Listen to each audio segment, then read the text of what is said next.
Hello friends, ನಮಸ್ತೆ.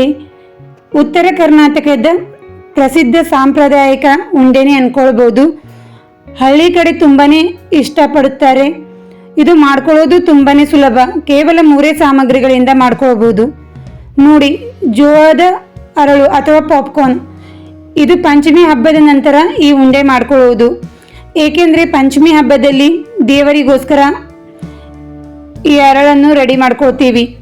ಇದರಿಂದ ನಾವು ಉಂಡೆ ತುಂಬ ಚೆನ್ನಾಗಿ ಮಾಡ್ಕೊಳ್ಬೋದು ಹಾಗೂ ಮಾರ್ಕೆಟ್ನಲ್ಲಿ ಸುಲಭವಾಗಿ ಸಿಗುತ್ತೆ.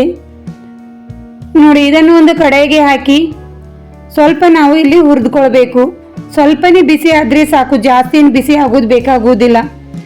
ಹಳ್ಳಿ ಕಡೆ ಅಂತೂ ತುಂಬಾ ಇಷ್ಟಪಡುತ್ತಾರೆ. ಒಂದು ಸಲ ನೀವು ಟ್ರೈ ಮಾಡಿ, ತುಂಬ ಚೆನ್ನಾಗಿರುತ್ತೆ. ಇದು ಆರೋಗ್ಯಕ್ಕೂ ಒಳ್ಳೆಯದು, ಏಕೆಂದರೆ ನಾವು ಬೆಲ್ಲದಿಂದ ಮಾಡ್ತಾ ಇರುವುದರಿಂದ ತುಂಬ ಚೆನ್ನಾಗಿರುತ್ತೆ. ಇದು ಈ ಟೈಮಲ್ಲಿ ಮಾತ್ರ ಸಿಗುತ್ತೆ. ಪಂಚಮಿ ಹಾಗೂ ರಕ್ಷಾಬಂಧನ ನಡುವೆ ಈ ಉಂಡೆ ಮಾಡ್ಕೊಳ್ಬೋದು.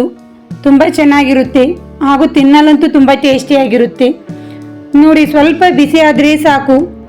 ನಾವು ಇದನ್ನು ಒಂದು ಪಾತ್ರೆಗೆ ತೆಗೆದುಕೊಳ್ಳೋಣ. ಇದೇ ಕಡೆಗೆ 1 ಕಪ್ ಬೆಲ್ಲ ಹಾಕೋತಾ ಇದ್ದೀನಿ. 3 ಕಪ್ ಜೋಳದ ಅರಳಿಗೆ 1 ಕಪ್ ಬೆಲ್ಲ ಹಾಕೊಂಡ್ರೆ ಸಾಕು, ತುಂಬ ಚೆನ್ನಾಗಿರುತ್ತೆ. ಇದಕ್ಕೆ ಸ್ವಲ್ಪ ನೀರನ್ನು ಹಾಕಿ ಪಾಕ ರೆಡಿ ಮಾಡ್ಕೊಳ್ಬೇಕು. ತುಂಬ ಚೆನ್ನಾಗಿ ಈ ರೆಸಿಪಿ ರೆಡಿಯಾಗುತ್ತೆ. ನೋಡಿ, ಉತ್ತರ ಕರ್ನಾಟಕದಲ್ಲಿ ಪ್ರತಿಯೊಬ್ಬರಿಗೂ ಈ ಜೋಳದ ಅರಳು ಗೊತ್ತಿರುತ್ತೆ. ತುಂಬ ಚೆನ್ನಾಗಿ ಈ ಉಂಡೆನೂ ರೆಡಿಯಾಗುತ್ತೆ. ನೋಡಿ, ಬೆಲ್ಲದ ಪಾಕ ಬಂದ ನಂತರ ಒಂದು ಸಲ ಚೆಕ್ ಮಾಡ್ಕೊಳ್ಳಿ.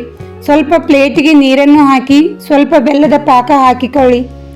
ನಂತರ ಇದನ್ನು ಒಂದು ಕಡೆ ಕೂಡ್ತಾ ಇದ್ದರೆ ಸಾಕು.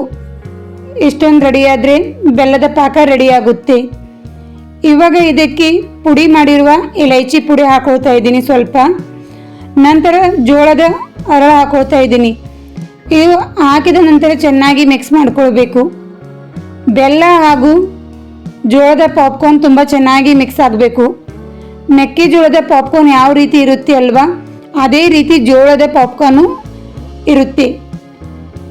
ನೋಡಿ, ಈ ರೀತಿ ಚೆನ್ನಾಗಿ ಮಿಕ್ಸ್ ಮಾಡ್ಕೋಬೇಕು. ಮೆಕ್ಕೆಜೋಳದ ಪಾಪ್ಕಾರ್ನ್ ಸ್ವಲ್ಪ ದಪ್ಪ ಇರುತ್ತೆ, ಇದು ಸ್ವಲ್ಪ ಸೈಜಲ್ಲಿ ಚಿಕ್ಕದಿರುತ್ತದೆ, ಅಷ್ಟೇ ಡಿಫ್ರೆನ್ಸ್ ಇರೋದು.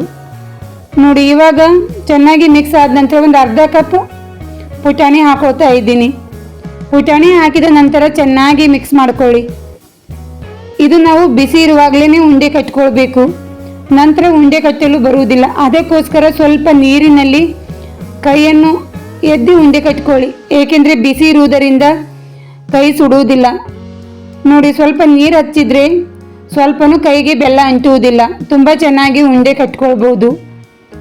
ನೋಡಿ, ಎಷ್ಟೊಂದು ಚೆನ್ನಾಗಿ ಬರ್ತಾ ಇದೆ ಅಂತ. ಸ್ವಲ್ಪನೂ ಮುರಿಯುವುದಿಲ್ಲ, ಅಂಟುವುದಿಲ್ಲ. ತುಂಬ ಚೆನ್ನಾಗಿ ಉಂಡೆ ರೆಡಿಯಾಗುತ್ತೆ.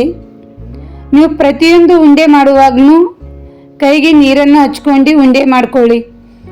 ಈ ಉಂಡೆ ಸುಮಾರು 8 ದಿವಸ ಆದರೂ ಹಾಳಾಗೋದಿಲ್ಲ, ತುಂಬ ಟೇಸ್ಟಿಯಾಗಿರುತ್ತೆ. ನೋಡಿ, ಉಂಡೆ ಕಟ್ಟುವಾಗ ಪ್ರತಿಯೊಂದು ಉಂಡೆಗೂ ಸ್ವಲ್ಪ ಸ್ವಲ್ಪ ನೀರನ್ನು ಹಚ್ಕೊಳ್ಳಿ. ಬಿಸಿ ಇರುವುದರಿಂದ ಕೈ ಸುಡುತ್ತೆ, ಅದಕ್ಕೋಸ್ಕರ ಸ್ವಲ್ಪ ಗಟ್ಟಿ ಆದರೆ ಮಾತ್ರ ಸ್ವಲ್ಪ ಬಿಸಿ ಮಾಡ್ಕೊಳ್ಳಿ. ಏಕೆಂದರೆ ಬಿಸಿ ಮಾಡಿದ್ರೆ ಸ್ವಲ್ಪ ಬೆಲ್ಲ ಕರಗುತ್ತೆ, ನಂತರ ಉಂಡೆ ಕಟ್ಕೊಳ್ಳು ಬರುತ್ತೆ. ತಣ್ಣಗಾದ ನಂತರ ಕಟ್ಟಲು ಬರುವುದಿಲ್ಲ, ಅದಕ್ಕೋಸ್ಕರ.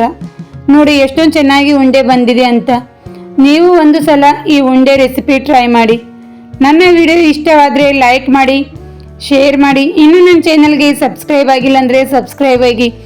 ಇದೇ ರೀತಿ ಮತ್ತೊಂದು ಹಳ್ಳಿ ಕಡೆ ಮಾಡುವ ಹೊಸ ರೆಸಿಪಿಯೊಂದಿಗೆ ಸಿಗೋಣ friends. Thank you for watching. ಧನ್ಯವಾದಗಳು.